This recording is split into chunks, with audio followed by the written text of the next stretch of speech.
Welcome to Kebjet the podcast, Tommy Lather, founder of Takeoff Monkey. Kevin, nice to meet you. Glad to be here. I'm looking forward to this conversation. I was excited when I read your bio online because not only are you the founder of a really successful company, but you have a great story with sobriety, and that's kind of close to home to my family. So I think we can kind of have a conversation and mix the two. Let's do it. Let's do it.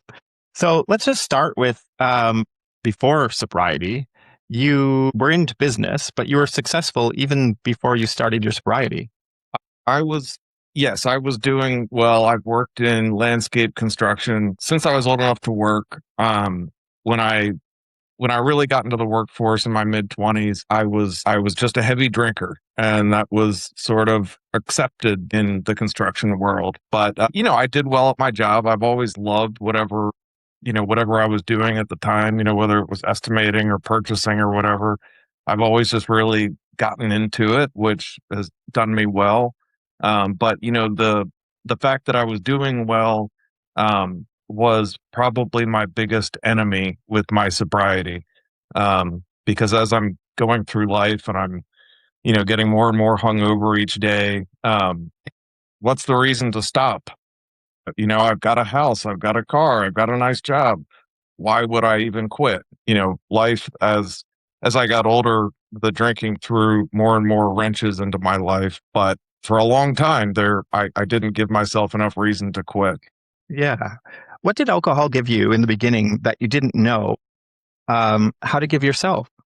In the very beginning, the first time I got drunk, I remember it like it was yesterday. I felt like I belonged. I felt like I fit in. I felt normal. Social situations were suddenly very easy. My self-esteem, my confidence increased definitely a lot more than it needed to. And I felt great, and I just fell in love and couldn't stop. Made it a big part of my life for a long time. I've heard you say in other interviews that you became the healthiest you've ever been. Since getting sober, yes. So, pretty common with alcoholics in recovery. You develop a sweet tooth. And so the first year of sobriety, I was just going to town on like gummy worms, ice cream, and all kinds of shit. And I started to develop a little bit of a belly, and I was always a very skinny person. And so I started working out, I started running, and I fell in love with that. More so for the mental aspect to get that stress relief. And so yeah, I started lifting weights, started doing CrossFit, running, and that's become a huge part of my life these days. It's amazing. Was there a lie that you told yourself for a long time that you realize now that maybe you thought it was a positive thing that you were trying to tell yourself, but it was a lie? Uh, you know, uh, it's funny you asked that. So I I've always I, I used to obsess over Hank Williams Sr., George Jones, because they were successful alcoholics, wildly successful. I'm not a Mhm. musician. I'm not in show business, but somehow I had myself convinced that, like George Jones, like Hank Williams, I could drink myself half to death every night and still be successful and still have the things that I wanted, which is entirely untrue. Yeah. Yeah. And funny enough, you have become very successful, but you found sobriety. I found sobriety, and I started Takeoff Monkey before I quit, and my revenue, my numbers, my business KPIs from the week that I quit drinking, the week I got out of the hospital the last time, everything just started going up and to the right, and in a way that sort of became my new addiction, my new squeeze, um, Definitely. but a little bit healthier of a squeeze. Of course. And you were 34 and you moved back in with your parents. Yes, yeah. What was that like? It was humiliating. Um, I went from, buying my first house at 23 and being very independent. Um, and I always prided myself on my career and the success I had in my career. And I didn't have any of that anymore. I had nothing. And, my parents were extremely loving, caring. Of course, they didn't want to kick me out or anything. Mhm. But, being 34 and living with your parents is it's like just a big black mark. Uh, Did you feel like, did you see the positive side that it was a fresh start, or did you feel like it was rock bottom? I did see it as a fresh start.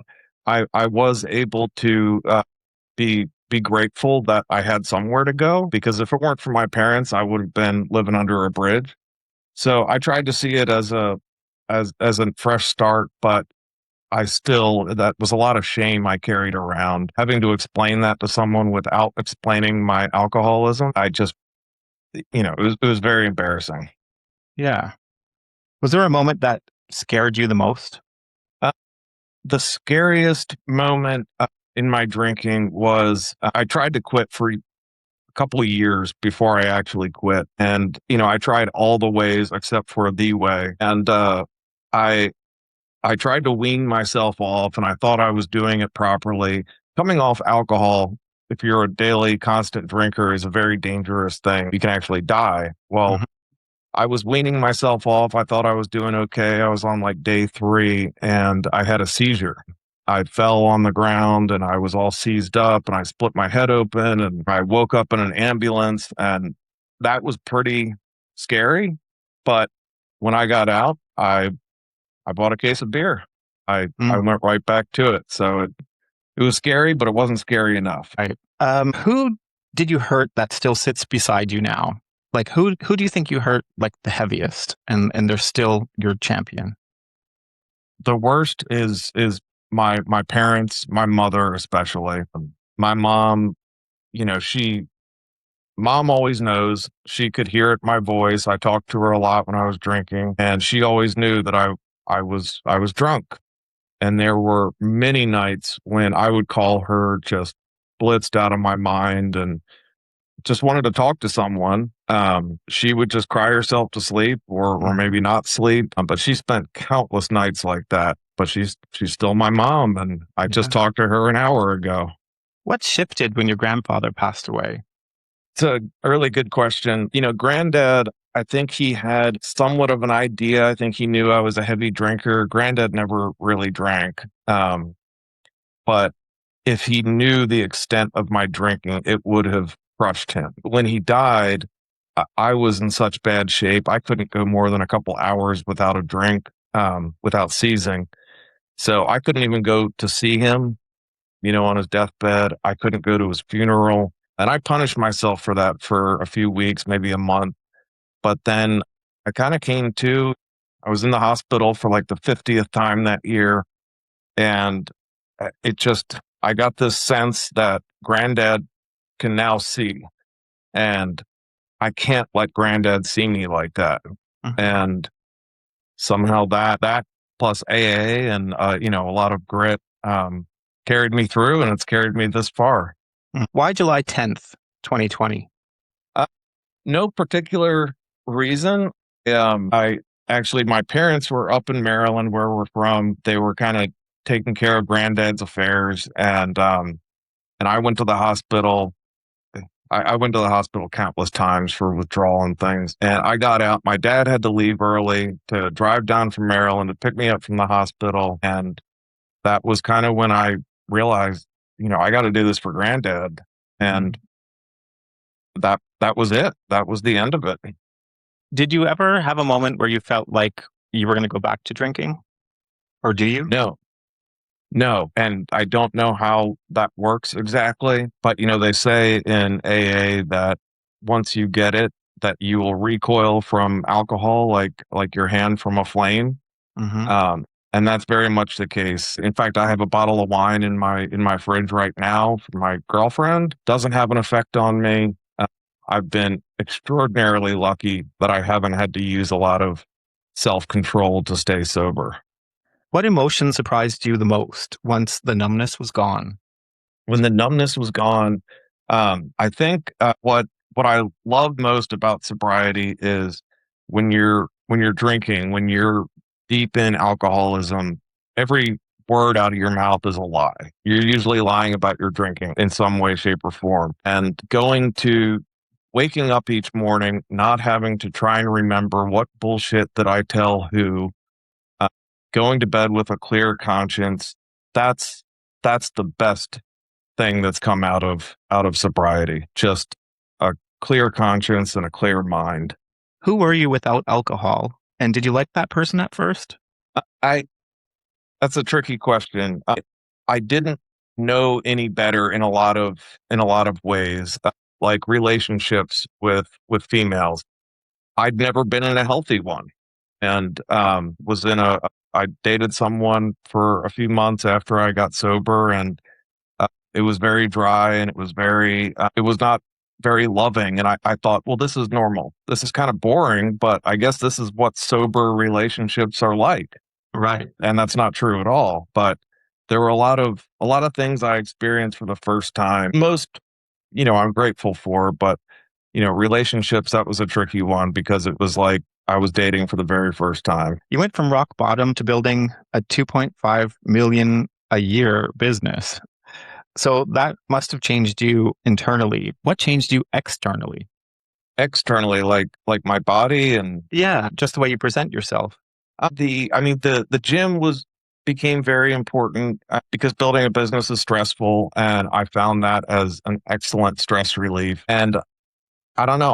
I even when I was drinking, I always wanted to look fresh and look clean and put together, and I couldn't do it because I was drunk and I was a mess. And so getting sober, I found that I really like to be very neat and tidy. I think the way you present yourself in business, whether people want to admit it or not, I think it means something. If you show up, looking like a homeless person, that's probably not a good look, at least for a client or an investor. And so yeah, I just try to present myself on the outside the way I try to organize my brain. Hmm. What does entrepreneurship teach you about addiction? Gosh, entrepreneurship.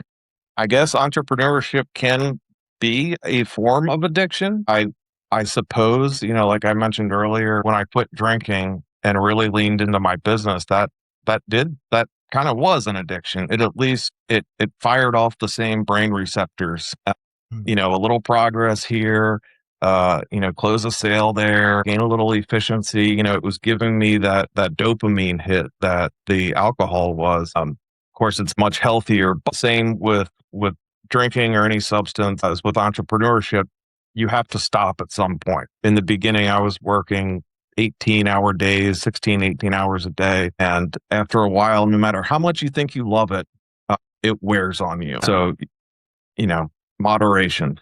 If success came before sobriety, would it have saved you or destroyed you? Oh, destroyed me instantly. Instantly. I mean, I would have probably had some more colorful stories, like drunk stories, but no, I wouldn't have known what to do with it. I wouldn't have known what to do with the money. I would have pissed people off. I Hmm. probably would have destroyed my reputation worse than I did on my own. It would have absolutely tanked me. When people hear your story, what do you hope they feel? Inspired, uncomfortable, hopeful, or seen? I I hope that everyone can find it somewhat inspiring. It seems like whenever I talk to someone about my drinking, it hits close to home.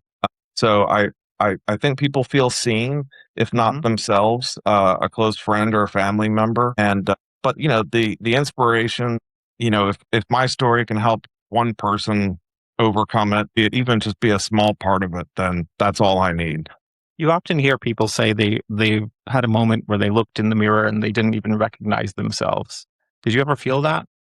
Oh yeah. Yeah, I'd go a week without shaving. I'd go days without showering. I was working from home, and I looked like shit. I felt like shit. And yeah, I was disgusted with who I saw in the mirror, inside and out. The first morning you woke up sober and chose to stay sober. It's a lot of S's in that sentence. What did that feel like? Did you feel reborn? I remember feeling fresh and awake. I felt like I had energy, which not something I was used to feeling, but it almost felt like electricity was running through me. And not in a bad way, not in a nervous way, just in a, I've got this whole day and I can do whatever I want with it. When you're not used to being, when you're used to being a slave to alcohol, that's Mhm. a pretty amazing feeling. Have you forgiven yourself, or do you even feel that you have the need to forgive yourself for that part of your life?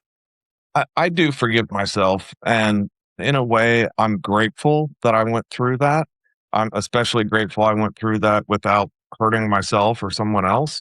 But no, it's given me a very unique perspective where I've been able to find a huge amount of joy in little things that I never got to experience as an adult because Mhm. I was wasted. And so for that, I'm very grateful. And where are you today in your business? Today, so we finished last year at about 2.6 million. We're becoming more and more of a tech business. The last 3 years, I've just become obsessed with programming and all things tech, and that's been just a ton of fun. We've gained some enormous efficiencies through my little automations and apps that I've built. I've got an incredible team. Some of these ladies I've worked with for about 20 years, and we're like a family, and our customers are a part of that. We're in a really, really good spot. What's your opinion? Well, it's going to be interesting to get your answer on this, but what's your opinion when people come to you and say AI is such a horrible thing? I, How do you I can, answer that one? I can, I can definitely see how people can feel threatened by it. I've also read articles and don't necessarily disagree with AI robbing us of our cognitive abilities, but I read something or listened to something the other day that the advent of AI will actually create a labor shortage. One single worker can produce much more than they could before, which is going Mhm. to drive the cost of goods down. And it leads me to think that maybe we'll all have a little bit more. The cost of living will go down and we'll all be in a happier place. I'd Yeah, like to believe that, but I don't have a crystal ball. yeah, exactly. That's one thing and that's a hot topic over here in England, and it's on the news almost every night, talking about AI, and it's normally negative. Really? Yeah, I see it every day in a positive way. I see it in medicine, and I see it in tech, as you said. And so I also see a trend in people who are threatened by it, and I listen to them, but I don't necessarily feel that I agree with their opinion. I can see both sides, but overall, I think it's a very good thing. It's making us so much more efficient. And not only are we able to do a lot more, a lot faster, but it's reducing margin for error. There's a lot of menial activities, a lot of tedious data entry and relatively mindless things that take up a lot of our days or used to that AI can replace and allow us to focus on the things that we studied, the things we went to school for, the things that we love, Hmm. um, and get out of the weeds with, Excel spreadsheets and stuff like that. It's true. It's so true. I like to have a segment on my episode, which is KevJet's quick fire questions, and we'll see how you do. Okay. I didn't warn you about that one, so I apologize. I usually warn you in the beginning, and I totally forgot. So we'll go with it. Okay. So we'll just start with one word to describe rock bottom, Despair. one word to describe sobriety, Peace. harder, quitting alcohol or building a business, Quitting alcohol. discipline or motivation, Motivation. ego, fuel or poison. Poison. What emotion triggers relapse the fastest? It could be any. Who believed in you before you believed in yourself? My parents. Gym session or investor pitch? Which scares you the most? Investor pitch. I think you're a great speaker. I think you'd be great at it. Oh, thank you. What's heavier, shame or regret? Shame. Did success heal you? No, no. I had to heal myself to become successful. Do you still think about drinking? No, No, not about drinking myself. No. What's stronger, pain? Purpose. What's the most dangerous lie men tell themselves? You're not enough. Rich and drunk or broke and sober? Broke and sober all day long. What scares you more now than alcohol ever did?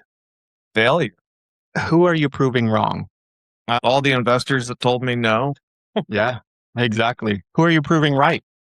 my friends, my family. Does money change character or reveal it? I think it reveals it. If you lost everything again tomorrow, what wouldn't you lose this time? My dignity. What would 34-year-old Tommy not believe about you today? Anything. Anything. You're very confident in that answer. Anything. Finish this sentence. Sobriety gave me. Gosh, peace, love, happiness, all the best feelings in the world. And was it worth it? Absolutely. Thanks, Tommy. I loved our conversation. Thank you. This is great.